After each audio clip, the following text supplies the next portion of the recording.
Хош көрдік біздің арнаның тыңдармандары, көрермендері. Біз бүгін қойдың құйрығы жөнінде әңгіме ететін боламыз. Міне құйрықты осылай білем қылып алып, бұны жеу керек. Бізді мына батыс елдері, мына еврей халқы алдаған ғой. Құйрық ауыр, құйрық жесеңдер көтере алмайсыңдар деп. Негізі ұлан ғайыр жерімізді ата бабамыз қалай қорғады? Осы құйрықтың арқасында. Құйрықты тұздап, кептіріп алып, дорбаларына салып, ұлы шайқаста жеңіспен келіп жүрген. Біздің кішкентай кезімізде ата-анамыз бізді өсірген кезде бізден кейінгі балдарды талай көргенбіз. Бесікке бөліп, марлыға дәке деп айтамыз ғой. Дәкеге орап, баланың аузына салып қоятын. Бала соның құнарын алып, әрі мықты, әрі үлкен жігіт болып өсетін. Негізі біздің ата-анамыз, біз жас кезімізде құйрықты шыжық жасап, сонан соң сол майды сақтап қоятын.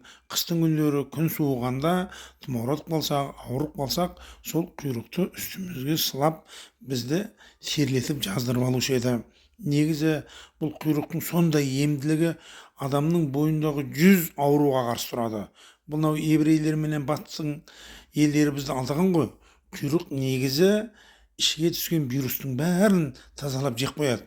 Құйрықты жеген адам сәл қимылдап, құйрықты бойына сіңдіретін болса, бұл құйрық дегеніңіз өте күшті ауқат. Қазір ғой, қай үйге барсаң да, ойбай, мынау құйрық май жемеймін деп итеріп тастайды. Ол дұрыс емес. Мына алдарыңызда тұрған таза құйрық, осы құйрықты білем қылып тұздап шайып қойсаңыздар, керемет ас болады. Оның үстіне құйрық жеген адам мықты болады. Біздің бала кезімізде күресіп қалсақ, біреуді атып ұрып жығатын болсақ, уай шіркін, қойдың құйрығын жеген деп айтушы еді. Міне сол сияқты бұл құйрықты біз пайдалануымыз керек.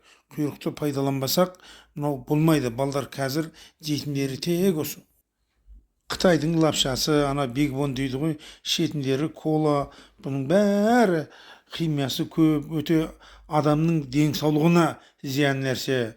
Амал нешік, заман осындай болғаннан соң әр бала бар кола келеді, жаңағы Қытайдың лапшасына келіп жейді.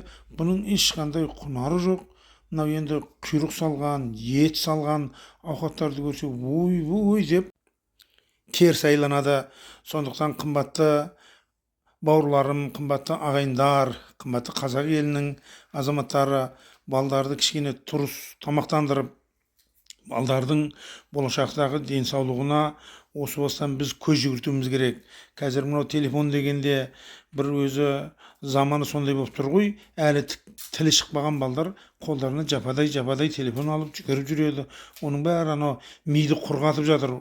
Онымен ешкімнің ешқандай жұмысы жоқ. Бала жыламаса болды дейді дағы, қолына бере салады. Мынау тамақтану да, әсіресе осы құйрықты біздің қазақ атамыз сондай қастерлегені, бесікке баланы салған кезде баланың аузына осы құйрықпенен дәкеге салып беріп жүретін.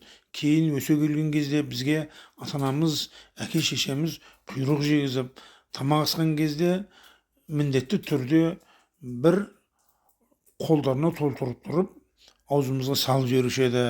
Сондықтан қымбатты ағайындар, қымбатты бауырлар, мынау қазір тамақтану деген бұл өте қазір күрделі мәселе болып тұр.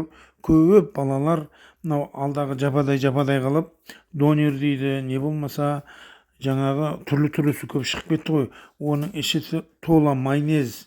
Осыны жейді. Осыны жеген баланың ертең семіздікке ұшыратады, алқынып қалып, жап-жас балалар қазір жұмыс істеуге жарамсыз. Міне сондықтан әр қазақ біліп жүрсін, әр қазақтың үйінде осындай құйрық асылып, бір мезгіл тым құрмағанда нанға болса да қосып жеп, осы құйрығы бар сорпаны ішсеңіз қандай керемет.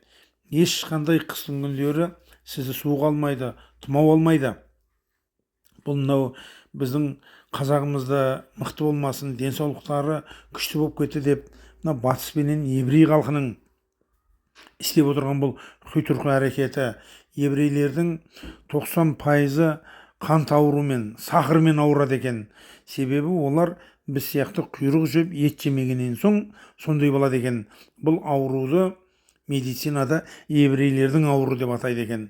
Сондықтан қымбатты ағайындар, мынау құйрықты әсіресе осы жас балдарға жегізіп, мына жілік майлары тоқ болып, адамның жілік майы тоқ болмағаннан соң ол аурушаң болады. Сондықтан әр қазағымның үйінде дастарханында мал сойылып, қой сойылып, осындай құйрықпенен ас ауқат жасалынып, осы құйрықты жеп, мен енді түпкілікті тек құйрықты жеңдер де басқа жемеңдер деп айта алмаймын. Бір енді қазір ең таза қалған осы малдың еті, малдың сүті, малдың айраны, қолдың майы ғой. Қалған нәрсенің бәрі консервант, химия оның бәрі. Сондықтан бір ауық осындай құйрық жеп, осы қазғарта жеп, кішкене денсаулықты түзеген жөн. Ал қымбатты тыңдармандар, келесі шығарылым болғанша аман есен болыңыздар.